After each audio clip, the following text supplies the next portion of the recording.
Very good morning. It is a great episode coming up your way today.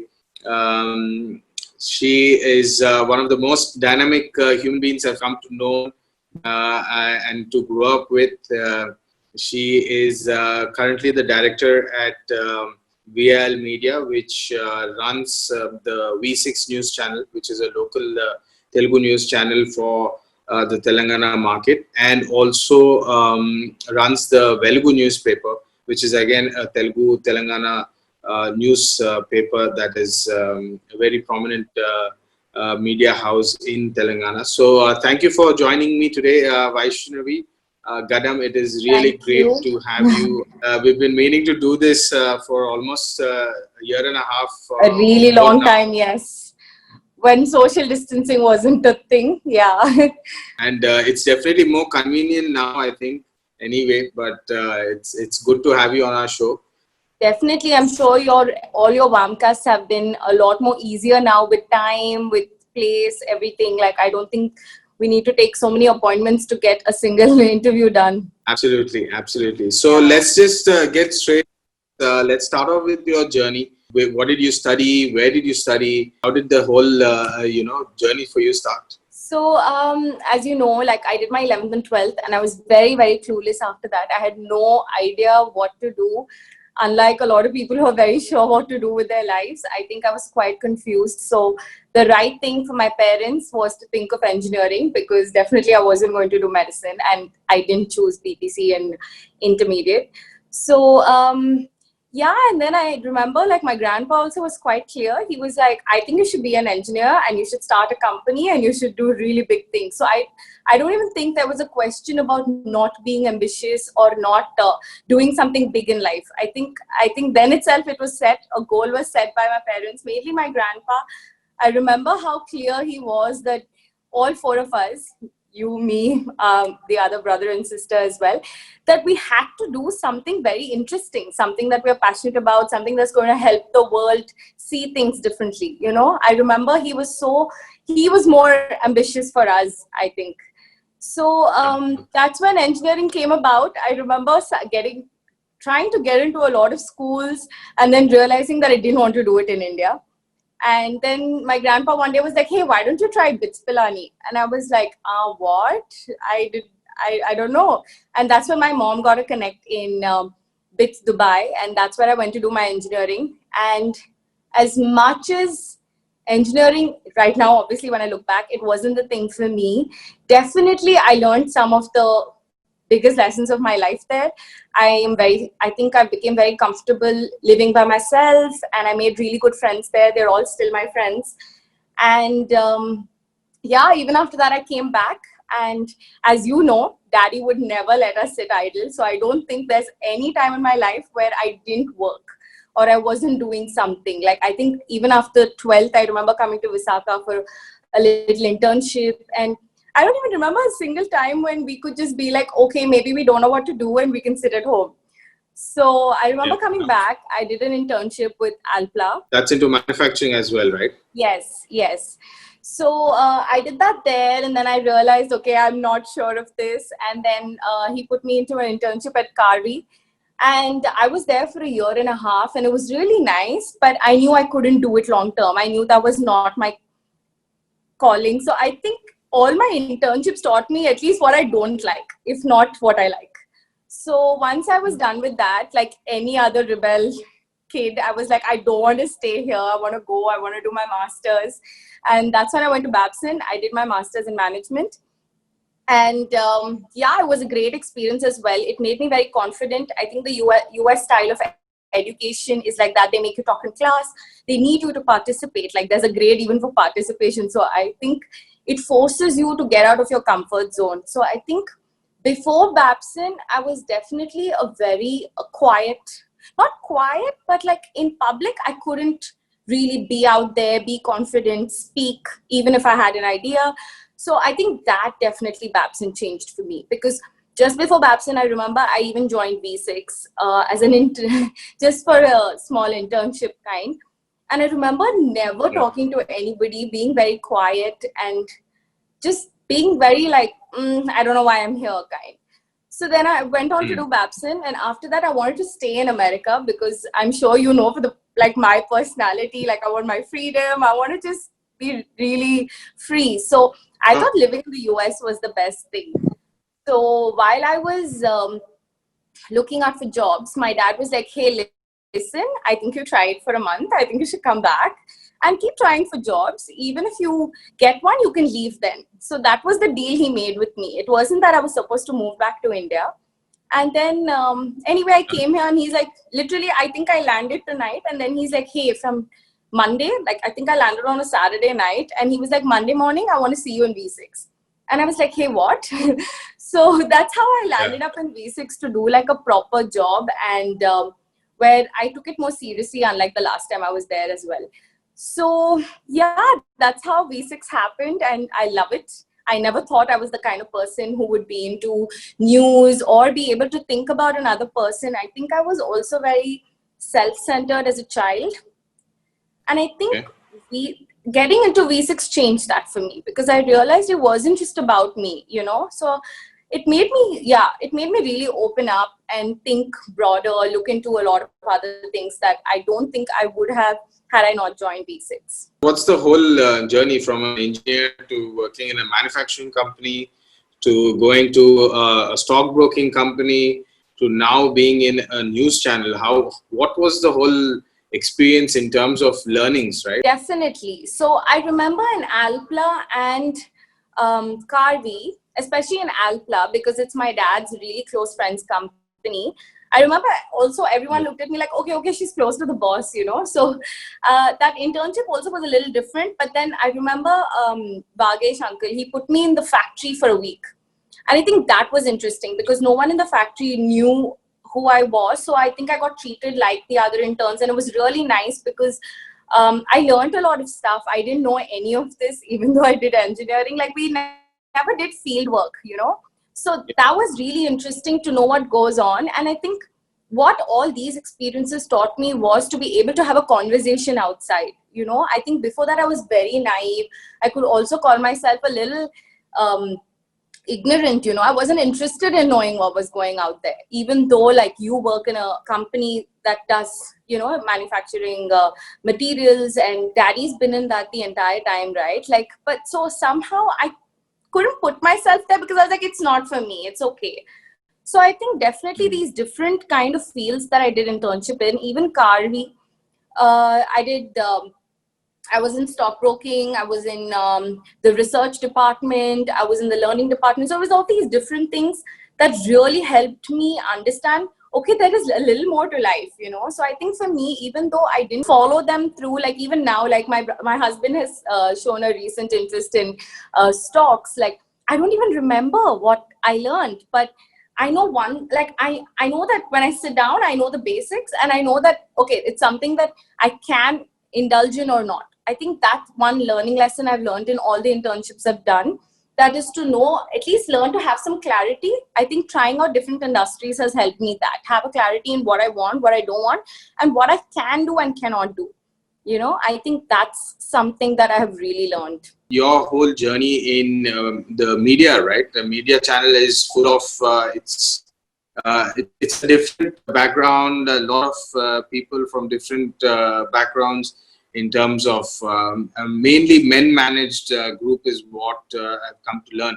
How are you managing or and what's your journey there? Okay, unlike I think other women, definitely I've had the privilege because it's a family-owned business, but there is a lot to it. So I remember initially, like when I got there, a lot of people, like even now, a lot of my team members, they're just like, oh, we were a little scared you would come in and be like, I want this to be done. But I think for the first 2 years, I just observed and just grasped everything I could. Like I sort of also reduced, I didn't really take the freedom to give too many ideas because honestly, I didn't know anything. I didn't do any journalism of any sort. I don't even think I used to read the news before that. So definitely it was very, very new for me. And I know that in general, all the key roles held in media are not held by women. So for me, it was different. But I think because I entered as an intern and I try to make sure I don't immediately take a particular position. Also, like that's how our family business runs, where they don't directly put you in a higher position. They want you to go through all the departments, learn, and try to, you know, really make a space for yourself. And I definitely do have a wonderful team. I have a brilliant CEO, and just that accepting was very easy for me to make my space there. You know, like involving me in all the works, not just being like, okay, she's management, let's not involve her. And also hearing me out. Like, so I got a great chance at experimenting as well, even with the entire gender equation. So, and I learned it the hard way, you know. So I remember I wanted to make somebody the head of department, and I clearly remember my CEO saying, I'm not sure. And I was like, hey, but you know, we need to give women a chance, and let's just do it. It'll be really nice. And this was very early into the process. So I remember giving her a chance, and more than her not being able to do it, the lesson I learned is the process that women have to take to get these positions or to really prove themselves. So I think women are used to not, they haven't had the freedom to go the right way to get things. You know what I mean? So it does involve a little bit of manipulation. It involves a little bit of, you know, just not the easy way out. So I know that they struggle with a couple of things. And so, you know, when that lady that I suggested didn't do so well, I didn't take it as a, oh, bah, she's not good at all at her job. I don't want to do this. I feel so bad for making that decision. I'm glad that I didn't do that. In fact, I just learned from that experience. I'm like, so these women just need to have a freer way to do things beyond their particular job role.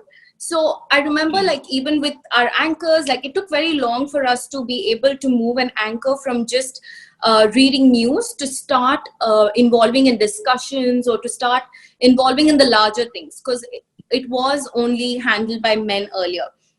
So what we did was, like my CEO and I, what we did was we started encouraging each one of them. We started testing out some anchors with some lighter discussions to see how they would be able to fare.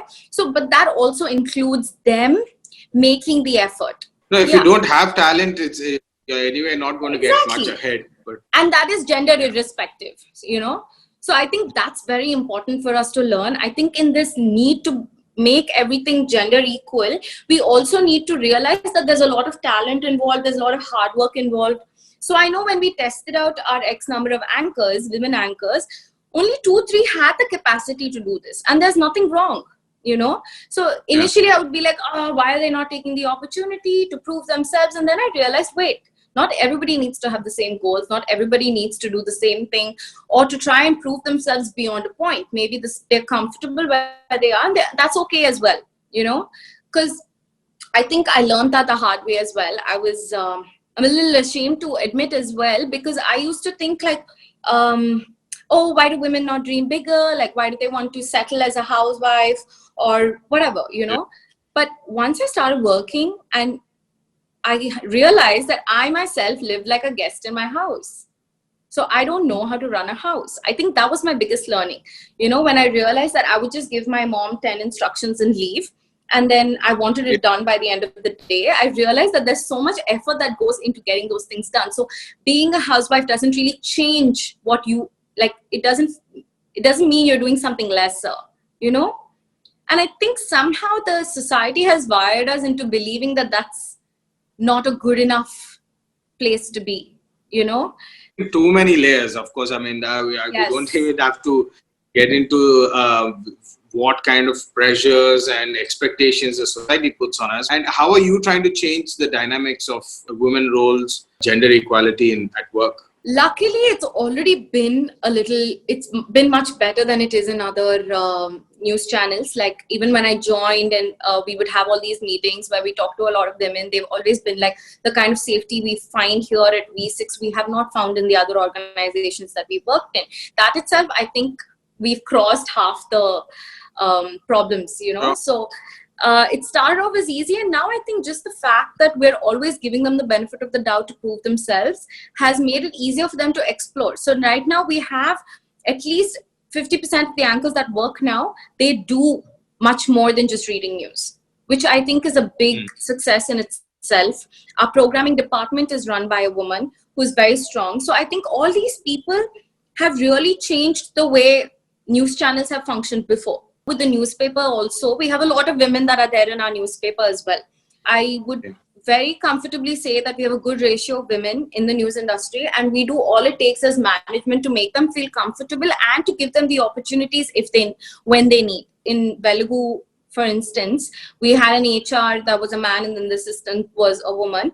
And when he had a problem and he had to step away, I think, and I'm glad that our brain automatically wants to promote the assistant, and she's been doing a splendid job. So we've been so happy that we're at least giving a chance. So I think sometimes this whole gender equality thing just happens with chance. I think you just need to give them the benefit of the doubt and to let them explore it, and then to be with them, to help them, because they've never had such leadership roles.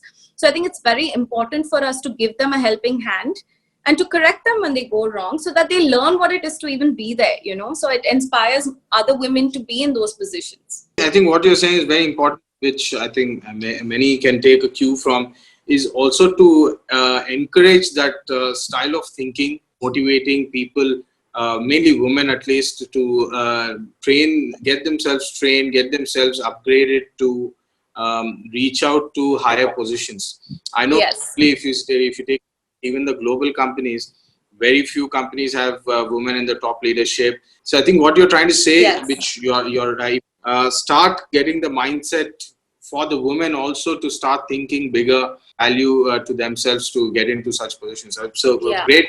I think personally, I've been very fortunate to come from a family that has already been open to this.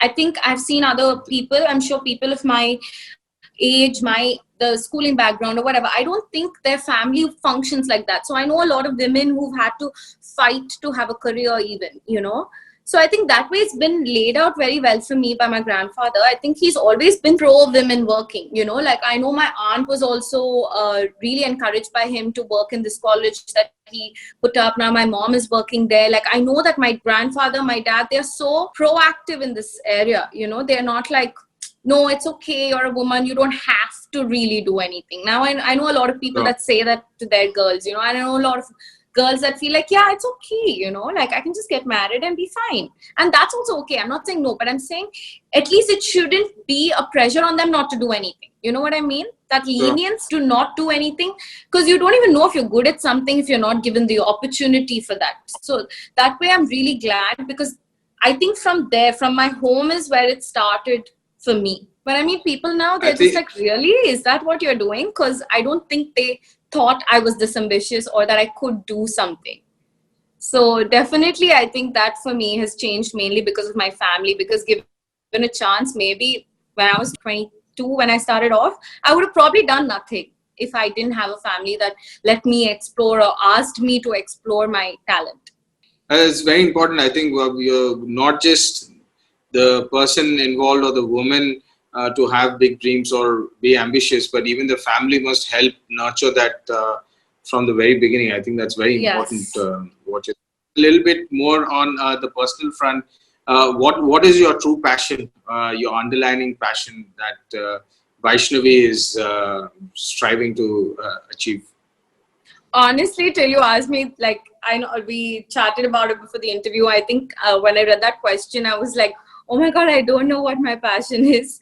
And like I was talking to my mom and my brother, and they were just like, hey, but you have, so just explore it, and then we were talking about it. And that's when I realized, I think currently something I'm really passionate about is this consciousness that we bring into our lives. So I remember I started therapy 5 years ago, and I know that none of my family members were there yet. And my therapist would always be like, hey, don't worry, maybe you'll be the one to bring it into the family, And I think that definitely happened. Like with me, after me, I know my other family members have started therapy as well. And now it's so much easier to have those kind of discussions, to try and make things simpler, because I know every family has a lot of problems. Communication is the biggest problem. So I think that's something I'm working on, like this communication aspect. I think I help my family also talk to each other, or I help mediate some conversations, some difficult conversations. And I think my has been trying to bring the consciousness into my marriage. And it's been quite interesting, actually. It's not as easy as we do it with other people, because you're living with this person in your life. like both your lives are so intertwined. So I think that's been my latest task, to work on myself and to try to bring a lot of that into my marriage. Really enjoy it. And I think, yeah, just in general, I think people management is my thing. I think that's what I do at work as well. And I remember telling people, I mean, when I was good at it, people would be like, that is a skill. And I was like, really? Is it a skill? But now I realize. I must say, I personally have been seeing the transformation that you've been going through, the personal changes that you've been making. Something really important for every individual. I think I was talking to somebody else on a similar topic where people are not serious about personal care. First of all, personal and mental care in terms of being comfortable with what we are, first of all, and what we want to build internally. I think that is completely lost. It's not talked about. It's not even, people even get scared to use the word therapist until recently. You know, it's I think we need to start this right from schooling, or right from our brain starts you know, accepting things as young as even a year old, where we need to start giving cues, teaching the child, of course, and the human being how to add value in the right manner, how to have a good communication. You mentioned about communication, right? It's a very important, and most of us get carried away seeing what we've been seeing in movies, or seeing our elders, seeing our surroundings. At school, it may not even be right, because they are not experienced practitioners of behavior. So that is something I think you've been to really change. How easy was it for you to pay attention to this area first of all, and then work on it? Can you share a bit about that? Yeah. So honestly, I have been very lucky because my parents have always been open to it. Honestly, I think I was more close-minded about it as a child. I remember, like, you know, when during my rebel phase, my parents were like, hey, do you want to talk to a therapist? And I'm like, I'm not crazy. I remember saying this to them. I'm like, I'm not mental. Like, why do I need to go?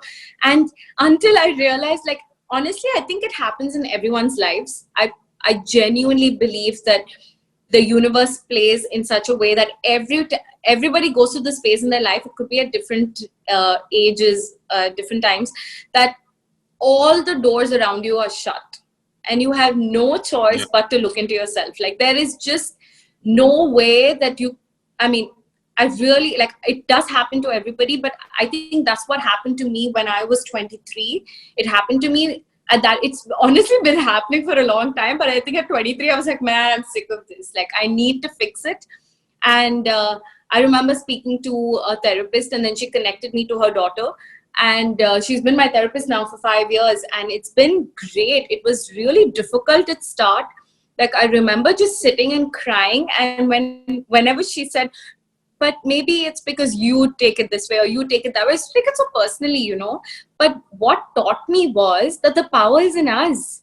We have the power to change every situation, you know, and that has made me so confident now that, for me, honestly, right now, the blame game has stopped a lot.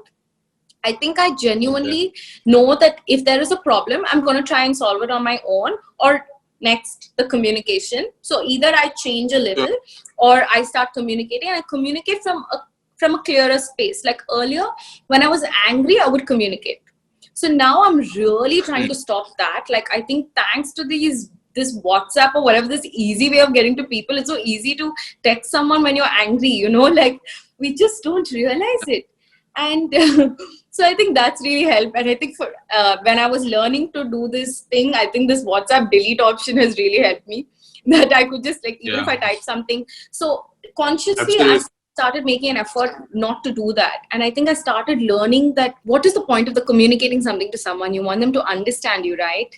So if you're not really making the right effort to let the opposite person understand you, what is the point of communicating?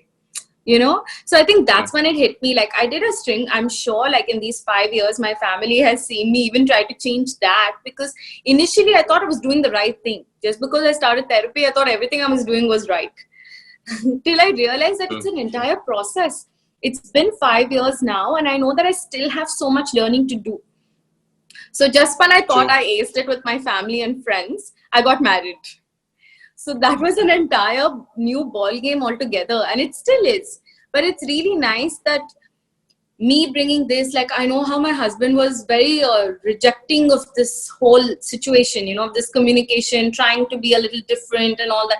But I know now he's also adopting these new ways, because we realize that these are the only ways to try and better relationships, to try and better your life. Yeah.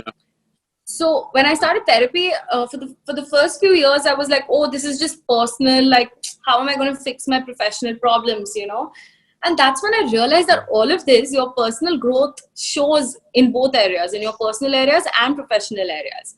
So I'm sure, like the other, my CEO was just mentioning, he's like, oh, you changed so much. And I was like, really? Like, I didn't even think I was bringing that out at work as well, you know, in communicating to people. Or like I remember he also mentioned that earlier I was to be very like, I would just let statements out if I was not comfortable with something, or if something didn't go my way. So I know that now I'm changing that, you know, like even with feedback, even with when you're firing someone, all of this plays such a big role. You know, the way you talk to the other person, the way you make them feel comfortable, even at work. So I know now, because of this journey, I have a good relationship with the people at work as well, not just at home. It's played a huge role in my life, and I think everyone must try it, whether you have problems or not. I know therapy does well, because it just gives you a space to understand who we are and how we can better ourselves for our own well-being, not for anyone else. I think the minute you know it's for yourself, the way you start looking at it, your commitment towards it itself is different. You want to add something to what you're saying in terms of personal growth? I'm not sure how many people really look into themselves and start thinking about personal growth in terms of actual mind exploration, right? And there are very few teachers also around us who can help us do that. So I remember when I was looking for a therapist, or I was looking for a life coach, I am really trying to look for people who have actually practiced it, who actually live by it. That's very important for me, because I don't want someone who just gives advices just a without preacher, practicing right? it. And there are a lot of them. There are a lot of them, and we need to be smart enough to understand who's a preacher versus who's somebody who actually lives by it. And yeah, absolutely. And I started reading this book called The 7 Habits of Effective People, and it actually tells a lot of most of the topics that you just shared, saying look inside. It's all about how we take it. I mean, all these things in a very short, brief way are around us, but until we actually implement it and go through it, I think it's very hard to practice it. No, I think the most important thing is when you do these, right, you just discover what your power is. And then the next journey is just owning it so much that you can help people around you, you can help yourself, and you're basically trying to better the quality of your life, you know, in all aspects. Absolutely. So I think, I think definitely it's a must thing for everybody in life. And I'm really glad you're exploring it right now. Because I know you have so many skills and you know how to own your power. I feel like now your journey of just knowing that and like really owning it and going head on, it'll be really, really interesting for you. I'm excited as well. So coming back to more about you, what has been like the recent achievements? I know, congratulations on V6 touching 5 million subscribers. I think you're one of the first in the Telugu regional news channels to achieve something like this. Tell me about the journey of digital marketing. It's all about that now, right? Yes. So so we recently reached 5 million. I can proudly say that they are organic followers, because we know a lot of them don't do that. A lot of them do paid promotions and stuff. So I can proudly say that we have not done any of that, and we've reached 5 million. And it's completely because of the content. So I'll just give a backdrop of V6 as well. So my dad started V6 when during just before the Telangana movement. So it started off during an agitation. And it was strictly trying to be a voice for the Telangana people, because as you know, during that time they didn't have a voice. They needed a platform to show what was happening. And yeah, so it was a good time to start. And I think the way they started it, the kind of work that we do at V6 has definitely been the reason why we are here today. Because every day, I remember when we have work discussions as well, there are a lot of people who come up with news and they're like, should we try this? We don't know the real information, but it's so interesting. We're going to have views and we're going to have followers and all of that. And I think there's a proper planning in which V6 runs. So as soon as we get an information, in case we don't have a document that proves it, it does not go on air. And definitely some minor mistakes happen here and there, but we always put an apology in case it happens without our notice, in case it's just been played by mistake or someone gave us false information. First of all, we try to stop it. And if by chance it happens, we always take responsibility for it. So I think that's the reason people come to us. You know, our biggest success is in just making sure that we're credible. I remember that's what my dad says every time he comes to office. There's nothing else that he wants, you know, even though he's not there full time, he tries his maximum to be there. But his only thing is the channel should remain credible no matter what. So even with the news that we put, another important thing is because it's such a big employee base, like there's so many people, there's a lot of errors that can happen everywhere. As you all know, I'm sure people hear so much about journalists making mistakes, trying to get into bad habits. Because of the culture that's been set here, that has not happened till now. And touch wood, we've not been in a position where somebody could accuse us saying, hey, you guys cheated us, hey, you guys put wrong news on us or anything. So I think it's the culture building that's really helped in V6, that it stands for very clear, fact-checked, non-biased and no gossip news. So I think that's really helped us try and maintain ourselves as a news channel, which I think is very easy to get out of. But the new thing that we've started, so recently, so you know how earlier YouTube was the only platform where we would put news and all of that. So recently Facebook has started largely as well. So we've started doing a lot of content on Facebook. Apart from news, we try to indulge into a lot of lifestyle content, still maintaining these lines, you know, not getting out of our out of this image that V6 holds, you know, still trying to, because it's very easy for anybody, you know, the lines are so blurred, it's very easy to step out of that and try to do something for likes. You know, it's all the likes game now, likes, shares, engagement. So it's very important to try and find even lifestyle or non-newsy content without being wrong, you know, without being gossipy or giving information that we don't want to put it out there, you know. The world has enough stuff going on already.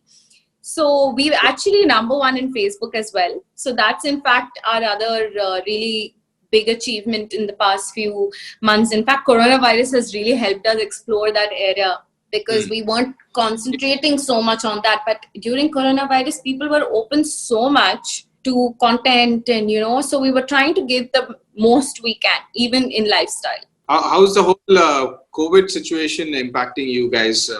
And what do you see like post-COVID? What kind of practices for your business or your industry rather? Yeah, so for us, we've been working all through the lockdown, so it was definitely difficult, a little scary and everything, but we were there every day because we have to deliver news.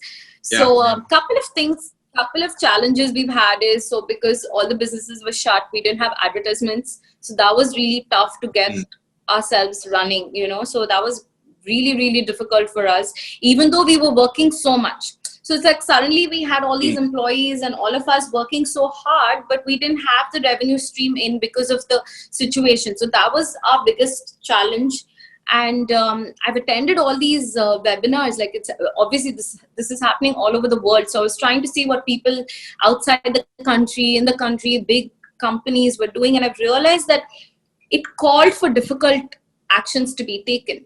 So a couple of things that we'd had to do for the past 3 months were to do a little percentage of salary cuts, which didn't go down too well, but we had no choice. We had to do it. We were feeling very uncomfortable. We didn't want to put our employees through that situation, but it was just difficult. I'm sure you had to do the same as well with your firm, and it must have been really it was a very tiring few months figuring that out. Maybe you could share some what you guys did as well. It was definitely a tough time. Yeah. It's not, nobody wanted to be in such a situation. So I think it's the first time in our lifetime or even in our parents' lifetime that we were witnessing such a situation, you know, a pandemic where the whole world is in shutdown, but the economy was shut down and couple of industries had to work. And even if they didn't have to work, suppose like yours, you guys didn't have to work through lockdown, but the salaries have to go, people have to get paid. So in all of the situations, it was very tough. But every webinar I saw, every big company I've noticed, everybody had to go through the same thing. So I've had employees even question us on this action, but it just had to be done, you know. It was really tough, but I think such a tough situation calls for such tough decisions, whether we like it or not. Yeah. So it took us a while to even recover from that. I think we're still in that recovery phase of how best to manage. But I think now we're going to be more conscious about hiring people, and we really need people for a particular task or how many people we need. So I definitely think that kind of consciousness has come into the industries and all industries as to how many people you need. I think earlier it was we had a very free hand with getting people in, you know. So I think that definitely is going to stop. We're going to try and achieve as much efficiency with an X number team. So all of that is started, and definitely, you know, the safety aspects. I think from now on, all of us need to just get used to wearing a mask and living like how they do it in Japan, you know, like I think it is what it is. And we just have to, it took a while for even that. I think if people still complain, oh, we can't breathe. And I'm like, you don't want to get COVID, you have to wear it. You don't have a choice. So yeah, so a couple of things, a lot of safety precautions actually at work. And I think I like that that's come about, because I was thinking how easily, like I always thought I had an OCD, like I needed things to be neat, like even when I'm consuming them or whatever. But during this lockdown, I've realized all the groceries I bought, I was cleaning them before I used them. And then I was just thinking how disgusting we were to buy a chips packet, open it and eat it before. So I was like, that's the most unhygienic thing I've ever done. And I was like, looks like I'm going to continue this form of living, you know, where I clean my stuff, sanitize them really well. Yeah. Very unfortunate situation, but a lot of positives out of it. So thank you so much, Vaishnavi. I think it was a great session for me, and I really enjoyed having a chat with you and learning about the media business and also personal growth. I think that is something that I think we should definitely value, and I'm sure people watching this will definitely think about their own internal personal growth, and hopefully start on becoming better versions of themselves.